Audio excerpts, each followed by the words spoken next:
And good morning, Columbus. John Lynskey, your ambassador for alumni affairs, here with season 7, episode 5 of Looking Back with Lynskey. And today we're going to talk about yesterday, which was Exploration Day of Giving, and it was the day of days. It was an incredible experience. 12 hours live on YouTube, craziness, insanity, positive things. And it is the brainchild of the gentleman to my right, the Vice President of Advancement from the great class of '04, Mr. Nick Ramos. Nick, welcome to the show, buddy. Happy to be here. I feel like we just did this a few short hours ago. Because we did. Just enough time to go home, shower, and come right back here. From the War Room to CCNN Studios, here we are. It feels like an upgrade, though. Yeah, there's a lot to be said for the starkness of the War Room, but this is maximum comfort here. The War Room is where men are made. Yes, or broken. Right. Or broken. But, Nick, this is year 3 for you as Vice President of Advancement, and you've brought a sense of professionalism to what we do, but at the same time, it is still that organic Columbus. Let's figure it out. What are we going to do? Talk about, if you will, the evolution and the concept of Giving Day and how it morphed into live from the War Room. It's funny. I always tell people, and I don't think they believe me when I say it, I don't know that things are going to work when we come up with these ideas. I prepare as if they will, and I'm confident that they will, but ultimately, you never know once it goes live and it's out into, the universe, if it's going to work, if it's going to do well, if it's going to resonate with our community. And like you mentioned, there's been an evolution to these Giving Days, and year 1 was really about exposing the community to what Giving Day is. Year 2 was a step up from that with the War Room. And year 3 was really a test case in getting, content and messaging out around Giving Day to our community. And the goal with that was really just that Columbus was part of the conversation at the dinner table yesterday. Yeah. And if we were able to achieve that, we did our job. And I think we did that tenfold. Yeah, I agree. Now, you had a lot of experience at UM. What did you, because everybody borrows whatever to create their own thing. What did you take from UM? What did you take from other places? And how did it morph into what we're doing? UM is an interesting place. And I have a lot of appreciation for it now. I did when I was there as well, but looking back on it, it sharpened my teeth, to be honest with you, as a professional. It's a big organization. It's very bureaucratic, and I say that affectionately, not as a derogatory statement. But you are forced to work within a system that is well rooted and established, and in order to stand out, you have to kind of set yourself apart, right? And figure out a way that sets yourself apart from your peers to show your value to the institution. And I think a lot of that I was able to bring here and tone it down, right? Because we don't need that level of I hate to use the word, savagery, right? I don't even know if that is a word, but It is now. It is now. But take the great things that you learn from UM, right, and then bring them here. And it's worked well. I love my time at UM. I was there for 14 years. I went to school there. I was going to be a lifer. As I mentioned, you and I have had these conversations before. But I couldn't be more proud and happy to come here and not only to take what I learned from UM, but implement it and be successful for a place that I find, to be what will be my life's work. We've got our own style here. We've got our own values. It's us. And so many things happen here that nobody's quite sure. I don't know how we got here. We just sort of find our way. And I think that's what really happened with the War Room. I'm not quite sure how we ended up in a War Room and how it all came down, but it's one of those Columbus, okay, let's throw it out there and see what happens. And all of a sudden, we've created something very, very viable. Yeah. It starts with a concept, and we sit down in a room, you know, me, you, Vivian, Marissa, Issa, Flash, brother Kevin, and we throw ideas out there, and what starts as, you know, what is presumably a good idea gets blown up into something that none of us could have ever imagined. And I think the War Room is a testament to that, of when a team comes together and everybody's bought in and nobody's, you know, feels that their opinions are not valued. You know, we just kind of collaborate and we come up with really funny and engaging ideas. And again, we don't know if it's going to work. We don't know if it's going to resonate with the audience, but somehow, some way, our Columbus community, you know, finds itself rallying behind it and wanting to support. So for that, we're grateful. You're right. Our guys like stuff that's on the edge. It's like you come to school, you don't know what's going to happen on a given day. Right. It's the same thing on you know, Explore Nation Day of Giving. We don't know what's going to happen. We have a wonderful schedule. It looks great on paper. Then it all goes to hell, Yeah. you know. And what impresses me, Nick, and you mentioned it a moment ago, it seems like it's been a long time, but the team that you've put together, I mean, it's still a young and growing and emerging team, and that there's a lot to be said for how the women particularly have stepped up into a very big role at a very big place in an all male environment. Yeah. So, you know, with Vivian and Marissa specifically, they're a little bit of a cheat code, right? Because I worked with Vivian in a previous organization, and I worked with Marissa at So I had the fortune of knowing them, knowing their working style, they knowing me. So it is a little bit of a cheat code. But with Issa, she kind of came on board. She's also a product. And we didn't really know if she was going to be able to assimilate and fit in. And she's done a heck of a job of understanding this community and understanding what makes our guys, you know, respond and tick. And same could be said for brother Kevin and Flash. I mean, those guys are institutions within themselves. They know so many guys across generations. Brother Kevin certainly, Flash as well. So it's a really good dynamic of Columbus homegrown guys and people that we brought in who understand the Columbus culture and the Columbus community. You know, and I think people have come to look forward to Giving Day. I mean, I hope. we do a great job with social media getting it out there. And I did very much enjoy, I think everyone did, the promo videos that we did with, how many, five distinguished gentlemen. Five very distinguished gentlemen, some more distinguished than others, but be that as it may. Man, those things touched people. They did.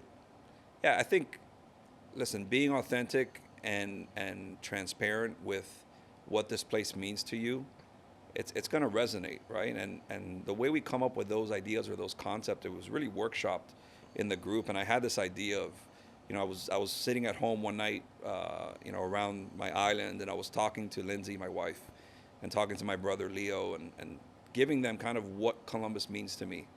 And within that, you know, I came up with this idea. I was like, man, if we could somehow take that thought and apply it to Giving Day, I think that message would resonate, right? Because there's a lot of us that this place means so much to, and we heard that over and over and over again yesterday in the War Room. And if we're just able to tell those stories, I think there's truths to that will resonate with anybody and everybody who's walked these halls, and even beyond that. You know, we're talking about moms, you know, who sent their sons here, who understands what it means to be a Columbus guy, dads who didn't come here but wish they would have, you know, who see their boys turn into young men and are appreciative of that. I think there's a certain level of authenticity in the response of what Columbus means, that whether you come here or not, you understand what it means to be a Columbus man. One thing that resonated with me last night, it was actually Peppy Dan's wife, Heidi, who made me think of it. She was talking from a woman's perspective, a mom's perspective, about this school and how serious we take it. And I finally, it just like one of those moments, our guys take ownership of this place. They feel that they have flesh in the game, skin in the game at this place, and they don't want it to ever decline. They only want it to get better.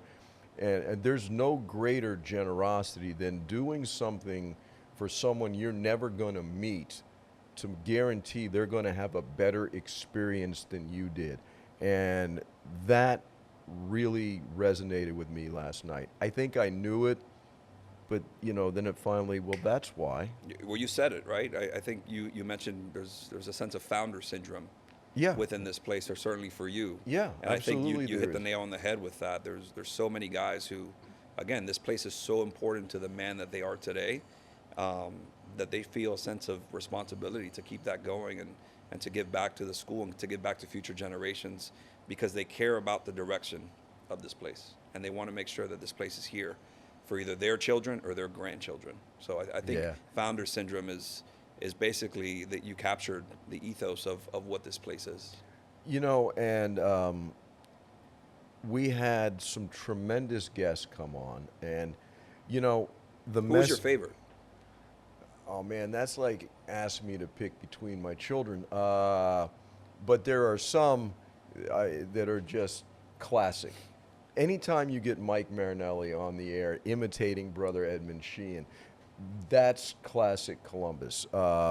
You know, there were just so many great moments yesterday. Guys you knew were going to be good. When you bring on Mario Suarez and Albert Barthelemy and Lou Cristobal and Johnny Mir, are you kidding me? You and Jose Munoz All the way from Tuscany. from Italy, yes. I mean, you know that's going to go good. But then you get these moments you weren't expecting, and that's the excitement of being live, because you don't know what's going to happen. Scholler came on and blew it out of the water. He was great. Just blew was it great. out of the water, and he was so sincere and so visceral that, man, I didn't have to do anything. Can I give you my favorite moment? Of course. So I'm going to give a shout out to my boy Kevin Testa. Testa, because yes. I always give him a hard time when he gets on camera. He turns into a different person, and he freezes and he ums and ahs a lot. But I thought he was phenomenal yesterday, and I thought whatever he did before he came to the war room, keep Everybody doing it. needs to do that. Whatever that was, Yeah, right? Whatever that was. But he absolutely knocked it out of the park, and I think he hit at the core of what it is to give back and the reason as to why we should be giving back, because we all benefit from this institution, not only while we're here, but as alumni.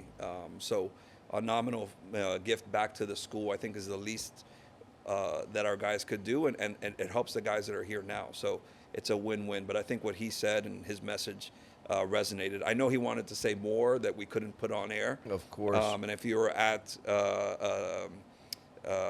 Georgie Ramos's restaurant for the Alumni Association, you understood what he wanted to say, because he said it there explicitly. But I think what he's doing with the Alumni Association is a beautiful thing, and I think we're going to see a lot more involvement and engagement from our guys. And thinking about it for a second, we had the full gamut yesterday. Yeah. We had my classmates come on, which was, a personal joy for me. Other guys from the 70s, Mark Rogers, Eric Evans, Lou Aguilera, that represent that aspect.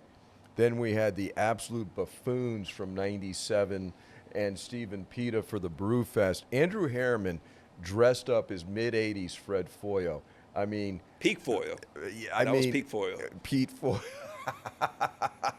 that was and Radimus in the later. I mean, where else is that going to happen? I didn't know Faber could stretch in those directions. Oh, it was under great stress. Yeah. I mean, that company deserves credit. It was double stitched. Make sure to go on Amazon, give that 5 stars. And so it's moments like that make it so much fun. Alina Sanchez coming on and doing it in her way as an alumni mom and everything else. Across the board, we didn't have a bad guest. No. And maybe the 0405 crew, because Renee sat there in the corner. Well, okay, but that's what we expected from He never Renee. finds himself at a loss for words. Somehow yesterday he couldn't find words. Avion covered for him, Avion did a good job. So when you just look at it, it was it a long day? Yes, but Was it an energized day? Was it an exciting day? Was it a chance for people to say, oh, there's my boy, I know that guy, look at that, did you hear that? And again, the social media preparation that went into this was tremendous. And then the day itself, I mean, everybody's got to work together, everybody's got a job to do, and everybody did it, okay?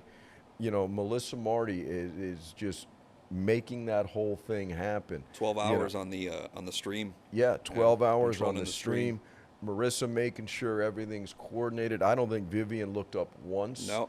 You know, just a machine. If you would have seen behind the scenes, you would have just seen a bunch of computers and people giving hand signs, you know, to each other and text messaging, hey, do this, do this. You know, it is organized chaos, but it was a beautiful thing to step back and see. And I was reminded yesterday of a quote that I heard. Again, it's from The Office, so it's not anything that's intellectual. But Andy Bernard had a quote in the final episode of The Office. He says, "I wish you knew you were in the good old days before you left them." Right. Absolutely. And yesterday was a moment where I found myself appreciating what was going on in real time and understanding that we're in the good old days. These are the good old days. That's right. Exactly. Yeah. Exactly. And, you know, I felt those moments, you know, where you just know this is really good. And the goal is to raise money. Yeah. Of course it is. I mean, this is a big school with a lot going on. And at the same time, and I think we all agree on this, there's never pressure. You need to donate this much. You need to donate that much. Listen, give what you can when you can. And to me, the fact that the number of unique gifts this year surpassed last year, you know, there you go. Yeah. I felt very good about that. I was humbled to see that, again, I never know if it's going to work, right? I was humbled by the amount of participation. I was humbled by the school community that has completely embraced this. And they want to be a part of the war room. They want to be a part of talking about the different initiatives. I mean, we had how many administrators in there yesterday on the show, faculty, people that were behind the camera that just wanted to come in and show support. Pew was in there 6 or 7 times. We couldn't squeeze him in, but you know, every second that he had available, he was trying to pop in to get on camera. Just the way that they talk about it with their current students, with their alumni, with their classmates rather. It's humbling for me for them to say, hey, this is something we want to rally behind and we want to support, because ultimately we all have the same goal and all the same mission of supporting our young men here and continuing this marriage tradition. And I think, you know, when we work like that, we're an unstoppable force. And I think there's more of that ahead. And again, I just want to thank everybody at the school, certainly our alumni community, for yesterday. It was beauty in motion, and I appreciate it very much. And, you know, everybody worked together because these guys, they're busy people. They've got real jobs, okay? And the Areola brothers taking time out of their schedule. Adrian Alfonso taking time out of his schedule to be there. They want to be there. Marcus Rivero, who sleeps about 2 hours a night, maybe. On a good night. On a good night, made every effort in the world. What I appreciate, what we all appreciate, is these guys never say no. They say, I'll be there. And by hook, by crook, whatever, by any means necessary, they do show up. Yeah. And that is very gratifying to all of us. And, you know. Yeah, you know, it's funny you mentioned that, because my sister-in-law was in the war room for about half an hour yesterday. Yeah. And her son recently has decided that he's going to apply to Columbus, but he wasn't so sure, you know, a few months ago. And as guys were walking in, to your point, you know, she's like, she recognized some guys because they're prominent figures. And she gave me a look, and I was like, welcome to Columbus, right? Yeah. And I think we're a little bit numb to it because we see these guys so much. But for somebody coming in from the outside and seeing, you know, these titans of industry and these political figures walking through the door just to kind of come hang out with us and shoot the crap, I think it's jarring for them. And it just goes to show you the impact this place has and how it's touched so many of our guys' lives. To your point, and it's what I love about this place, this is egalitarianism at its finest. No one's safe from ridicule. No one is safe, And it doesn't matter when you walk in. Oh, there's Joaquin Gonzalez. He played in the. Yeah, it's Joaquin. Right. You know, it's no. Of course, it's a big deal, but he's just one of us. Right. You know, and everybody is like that, and you sense it and you feel it, and what's great, and you saw my boys do it. Everybody reverts back to that age. Right. You know, Florida Supreme Court justice who getting called cares? out Who that cares? he needs to double his donation, right? Congressman, you know, it's just funny. It's funny to me, and I love that. It really is. I love that. And instantly, for me, when they sit down, and it's very hard to describe. I think you understand it. It doesn't matter when it was, how many years ago it was. This bond comes back instantly. And with your peers, it's one thing, but guys who were students at one time are now very successful men, but there's still that chemistry. It's changed, it's altered, and I value that so much that it makes a very long day very easy, you know. And it was a long day yesterday, and let me tell you, obviously we're all tired, you know, today, and certainly yesterday when the adrenaline comes down, you start to feel it. But in the moment, you know, I felt like I could have probably gone another few hours. You know, I mean, I don't know how you felt. You were 80% Mountain Dew by the time we ended, but I don't know. It was a fun day. Time didn't drag. You know, it kind of went on. I think the infusion of people throughout the day, different energy, different personalities. Yeah. I think that plays a part in it.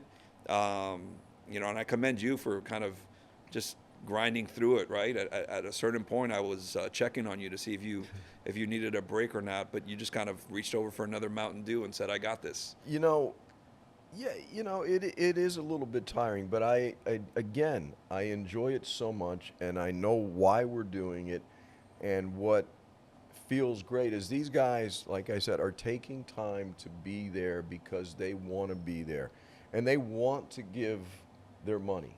And that's the beauty of it. So many times, as you know, we've had people offer without being asked, what do you need? How can we help? More often than not, to be quite honest. Yeah. Yes. And how do you say thank you for that? You know, it's hard to, but then you realize, and I believe it was Eddie Areola who put it best, I do this for me. You know, that's what Eddie said, because it's gratifying to me knowing that I was able to do this. And man, I don't know how the Maris brothers did it. I'm not sure how it happened and how it continues to happen. It gets instilled in us to serve a greater good. Yeah. You know, to be present. And, you know, it's not always about treasure. Yeah, yesterday was about treasure. Yeah, there's certain days there's that times certainly, and talent, you know, and we saw that. And to your point, we had several guys that are known for their time and their talent, and hard to put a dollar amount on that, who did. Who ponied up, yeah. Ponied up. Yeah. To your point about the Maris brothers, you know, we coming here and being in Miami, I was born and raised in Miami, so I haven't, you know, lived anywhere else. But you assume that Columbus is unique, right, in the way that it produces the charism for whatever reason, and you start to believe Columbus is the reason that we are the way they are. And when you are exposed to other Marist schools, you realize they have it as well, right? We have it in our own spin, in our own way. Yeah. But at the core, it's the Marist brothers that lives through us and within us, and that charism is what we're seeing play out. To your point of that level for Eddie's perspective of philanthropy.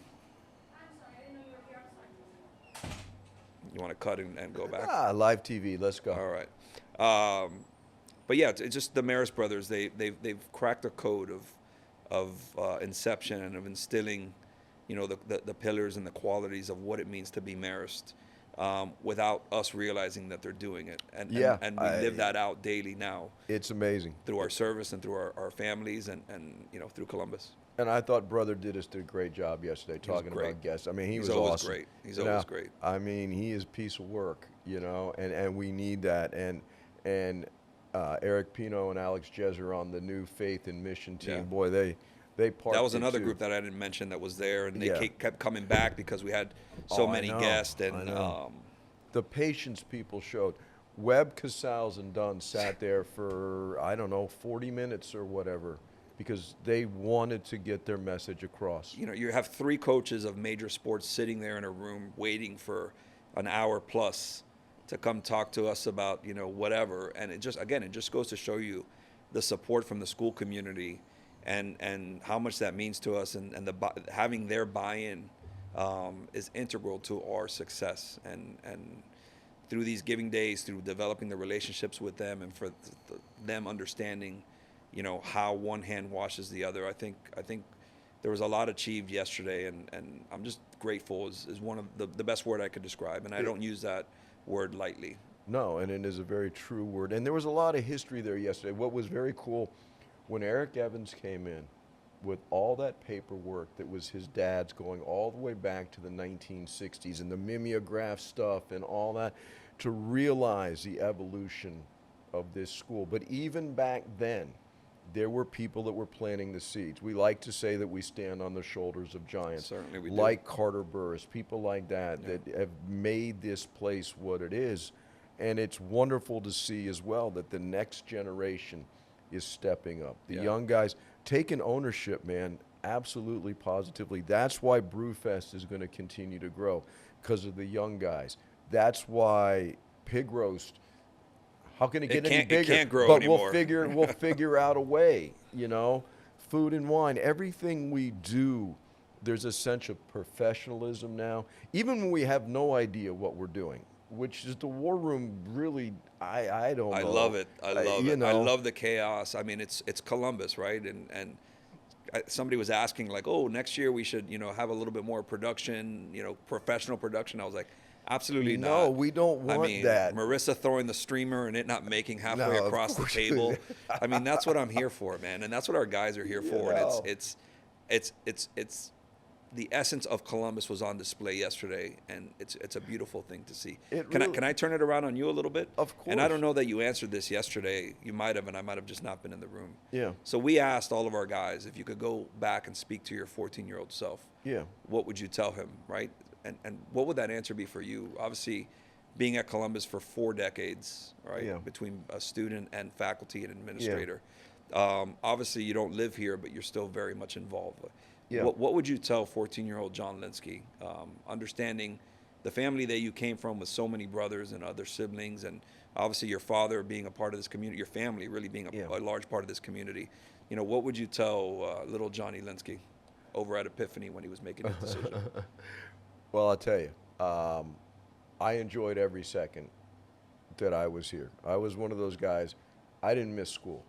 You know, but I wasn't coming here necessarily for the education. I just wanted to be here. Did I enjoy every moment? Yes. Was I aware of, you're talking about the good old days, were there times that you, as much as you can at 17, realize these are the good old days? Yes. The one thing that I would have told myself, and I think perhaps because I became a teacher, I realized it, is those men went that extra mile for me, and they weren't paid to do it. It's not in their contract. It's not in their job description. It's not in the syllabus. Did I appreciate it? Yes. Do I wish I had the opportunity to express my gratitude even more so? Yes. That is the one thing I wish I had done more of, to say, hey, you know, you made a difference in my life. And some of those men are gone now, and I'm not going to get that chance.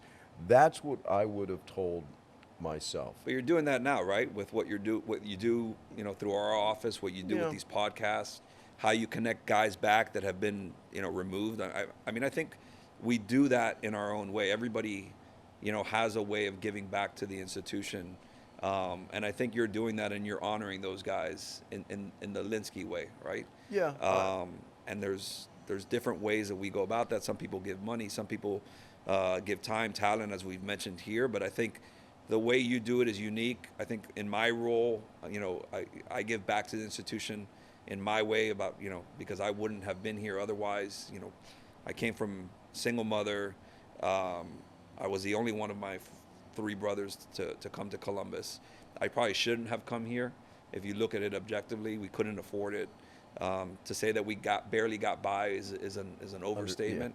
And yet somehow, some way, I begged my mom to come here because I knew what Columbus would do for me. I had no aspirations to go to college. I didn't really come from a family that was formally educated, so for them it was, get through high school and you'll figure it out then. But for me, Columbus was my college, and I knew if I were to be able to graduate from here, it would set me up somehow, some way. I didn't really understand the gravity of it at 14 years old. I came in as a sophomore, as a transfer. But it just goes to show you, Columbus has impacted so many of us in so many different ways. And to see the guys' stories of how it's impacted them and why they're so attached to this place, that transcends grad year and decade. Oh, that was perfectly put. And you know what, and we all agree, you can't explain it. You can try, and people come to accept it. I don't know if they'll ever understand it, but a lot of wives, yeah, okay, you're going to act like an idiot tonight because you're with your friends, so all the degrees, all the money, all the professionalism goes out the window, and let's be buffoons again, Nobody's doctor here. Nobody is judge. Nobody is, no. Mr. or sir. A lot of our salutations I can't say on the air right now. They wouldn't make it through the filter of YouTube. No, they would not. But that's the beauty of this place, and I hope it never changes. And yes, to your point, I think we're all appreciative. And you're probably right about what you said. Maybe that's why I concentrated so much on, making kids feel important, if you will, because that's how they made me feel, and reconnecting with the guys now. Are you kidding me? It's great. It is great. Truly great, and I wouldn't have it any other way, and I think for me, Giving Day, it's all about gratitude. Yeah, it's absolutely. all about gratitude, and it is a day for treasure, but it's also a day to treasure. I like that. Because, man, it's fun. It's fun. It is fun. And next year we are going to pan the war room and just see the nonsense that's going on. We almost have to, maybe we should have a live audience or something. I don't know. I'm spitballing Oh, my here. God. But you imagine that? We just have a live audience in the room the entire time. Giving Day, game day. Right, right. I try to yell stuff out throughout the day, just to keep everybody on their toes. But we need more of that. Yeah, we need more of that, and we've got Melissa over there in the bunker, telling everybody to quiet down. Yeah, organized chaos. At one point, there was 4 kids, one of mine included, were just running around the room and yes, they being were anything but quiet. They were a major distraction to me. Yes, they were. Yes. It's setting you up though for grandkids, which is wonderful. Yeah, yeah. Okay, thank you. But so let me ask you. Yeah. This was Giving Day number 3, War Room year number 2. Right. As the man behind this, what does Giving Day mean to Nick Ramos? Again, I shouldn't have been at Columbus. I shouldn't have come to Columbus, and yet somehow, some way, God put me here. And I understand the stress that it put on my mom to pay tuition. I understood that I was able to come here. My older brother did not. I understand what it means to give back to these guys. And for me, I want to, again, going back to what the theme of yesterday was, what would you tell your 14-year-old self? And it's really that you're going to be okay. You're going to figure it out. This place is going to make you the man that you are. And for me to be able to go out and get support, to allow kids to come here that otherwise shouldn't have come here, that's my why of why I do this. And if we could continue as a team to drum up support and to make these Giving Days the why, that's what I'm here to do. And I do think how about some more props for how hard the team worked yesterday? Yeah. I mean, it was amazing to see. Everybody did their job. To quote Bill Belichick, everybody just did their job, and they did it well. And nobody dropped the ball, and nobody whined, nobody complained. I mean, that's a long day. It's a long day. It is a long day, and man, I agree. We could have gone a couple more hours. I don't know how good it would have been, but we could have kept Could have going. been. You never know. You never know. It might have gotten At some really point, we good. added after dark. I I don't know don't when that know. happened because Yeah. there was still light outside, but we That's just started when- calling it after dark. That's when PETA and the 97 Buffoons you. came Got on, you. and Got you. it took a twist at that moment. It really did. And you know, I would say we should do 2 a year, but no, I don't no, know. I if don't. we're, My team would revolt if we did Yeah, 2 a year. yeah, you know.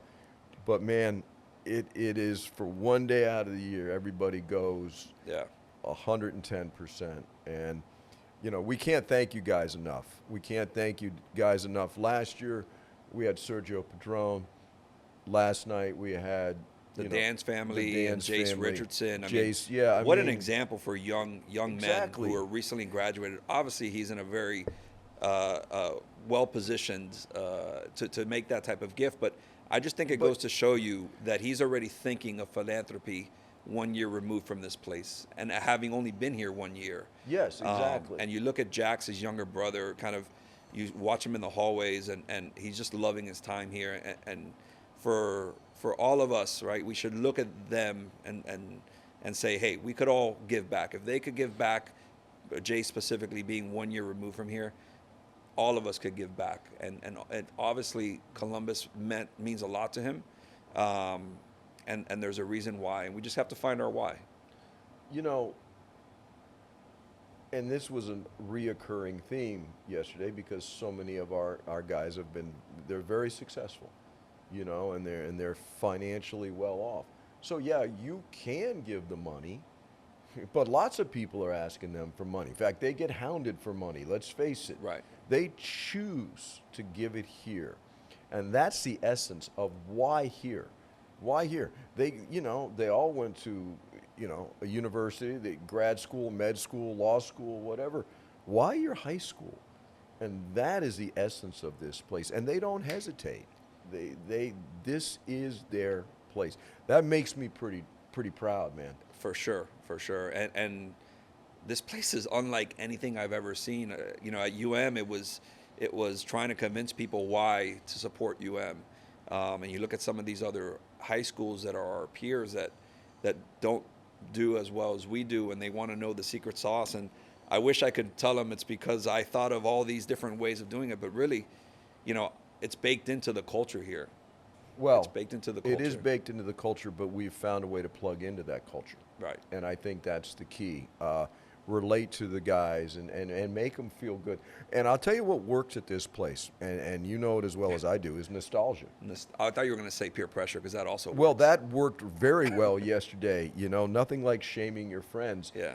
But that's part of nostalgia. Yeah. Where you can be 65 years old and still busting on your buddy like you're 15 again. You know, there's nothing better than that. And our guys, as tough as some of our guys are, man, when you see Lou Cristobal start to tear up, I mean, come on. Yeah, it's incredible. It is It's incredible. I mean, This that's why those videos that we did beforehand, Yeah. with those five Yeah. gentlemen, I think resonated so well, right? Because none of them knew what we were going to ask them, which was by design. Yeah, Because which was really what brilliant. we wanted to get was their raw emotion of what this place means to them.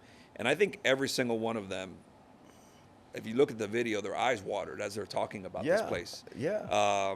Yeah. And it just goes to show you what this place has meant to so Yeah. many of us, and what it continues to mean far beyond our grad year.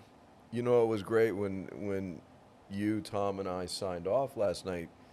The first thing we said is, let's do this again next year. Let's do it You again know, next year. And, you know, so on behalf of everybody, Nick, thank you for Yeah. working as hard as you did. Thank you for the team. The team, you man. put Team, together. team, absolutely. Yeah, there is no I in team. Right. but there's an I in win, and we did We win. won last yesterday. night. Speaking of winning, can we go over the? Absolutely, you got information.